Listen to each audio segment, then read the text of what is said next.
श्री स्वामी समर्थ. मी संध्या माझ्या चॅनलमध्ये तुम्हा सर्वांचं खूप खूप मनापासून स्वागत करते.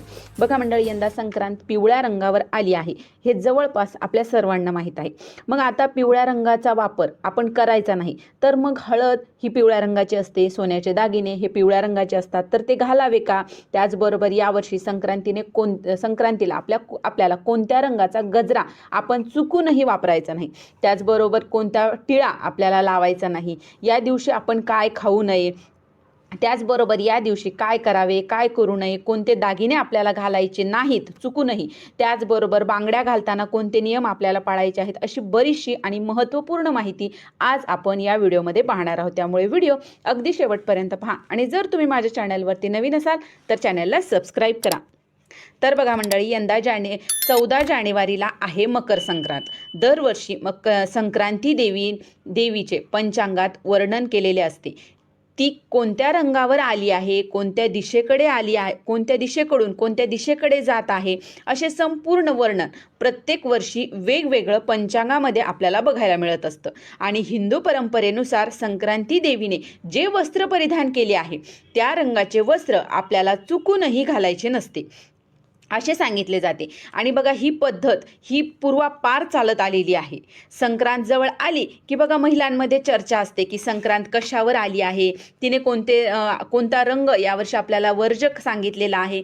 तर बघा मंडळी, यंदा संक्रांती देवीने पिवळ्या रंगाचे वस्त्र परिधान केल्यामुळे पिवळी साडी आपल्याला चुकूनही नेसायची नाही.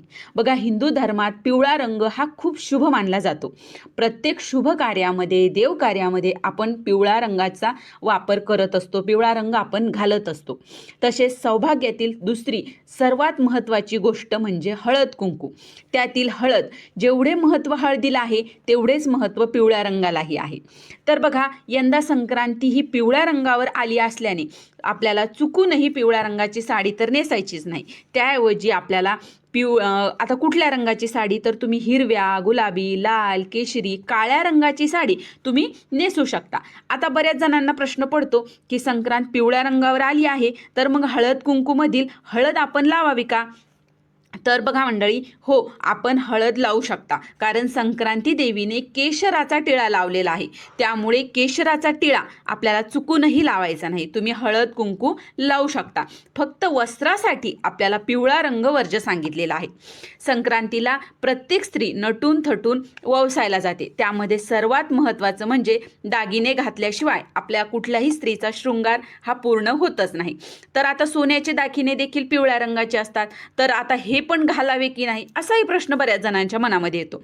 तर बघा, हळदीला, दागिन्याला जरी पिवळा रंग असला तरी फक्त आपल्याला पिवळे वस्त्र वर्ज्य सांगितलेलं आहे. त्यामुळे तुम्ही हळद लावू शकता, सोन्याचे दागिने सुद्धा तुम्ही वापरू शकता. बघा, यावर्षी संक्रांती देवीने मोती धारण केलेला आहे, म्हणून आपल्याला मोत्याचे दागिने आपल्याला चुकूनही घालायचे नाही. तुम्ही सोन्याचे दागिने बिनधास्त घालू शकता. त्याचबरोबर देवीने वासाकरिता जाईचे फूल हातामध्ये घेतलेले आहे, तर आपल्याला जाईच्या फुलाचा गजरा आपल्याला चुकूनही आपल्या केसामध्ये माळायचा नाही. तुम्ही इतर कुठल्याही फुलाचा गजरा केसामध्ये माळू शकता, फक्त आपल्याला जाईच्या फुलाचा गजरा केसामध्ये घालायचा नाही. त्याच्यानंतर बघा, बांगड्या सुद्धा तुम्ही पिवळ्या रंगाच्या बांगड्या चुकूनही घालू नका. शक्यतो तुम्ही हिरव्याच रंगाच्या काचेच्या बांगड्या आपल्याला घालायच्या आहेत. तुम्ही सोन्याच्या सुद्धा घालू शकता, पण त्याचबरोबर हिरव्या काचाच्या सुद्धा आपल्याला एक तरी बांगडी आपल्याला घालायची आहे. त्याचबरोबर शक्य झाल्यास तुम्ही चुडा सुद्धा घालायचा आहे. आवर्जून तुम्ही एक तरी चुडा आपल्या हातामध्ये आपल्याला यावर्षी घालायचा आहे. बघा, यावर्षी संक्रांती देवी पायस भक्षण करीत आहे, म्हणून यावर्षी आपल्याला पायस म्हणजे खीर, या दिवशी चुकूनही आपल्या घरामध्ये आपल्याला खीर बनवायची नाही आणि खायची देखील नाही. कारण बघा, देवी जे करत आहे असं आपण अजिबात करायचं नाही, चुकूनही करायचे नाही असं सांगितलं जातं. म्हणून देवीने पायस भक्षण करीत आहे, म्हणून आपल्याला पायस खायचा नाही. बघा मंडळी, थोडक्यात सांगायचे झालं तर संक्रांतीला पिवळ्या रंगाचे वस्त्र आपल्याला घालायचे नाही. इतर कोणताही रंग तुम्ही वापरू शकता, हळद वापरू शकता, सोन्याचे दागिने देखील तुम्ही घालू शकता. काय करायचे नाही, तर आपल्याला केशराचा टिळा लावू नका, मोत्याचे दागिने तुम्ही घालू नका, बांगड्या तुम्ही पिवळ्या रंगाच्या घालू नका, मेटलच्या, प्लास्टिकच्या सुद्धा बांगड्या आपल्याला चुकूनही घालायच्या नाहीयेत.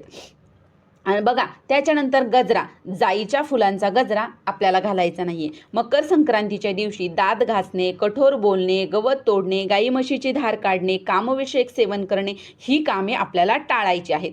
मोठ्यांचा अपमान होईल असे आपल्याला चुकूनही वागायचे नाही. घरामध्ये मांसाहार देखील आपल्याला चुकूनही करायचा नाही. तर या दिवशी आपल्याला दानाला खूप महत्त्व आहे. या दिवशी यथाशक्ती आपल्याला दान करायचे आहे.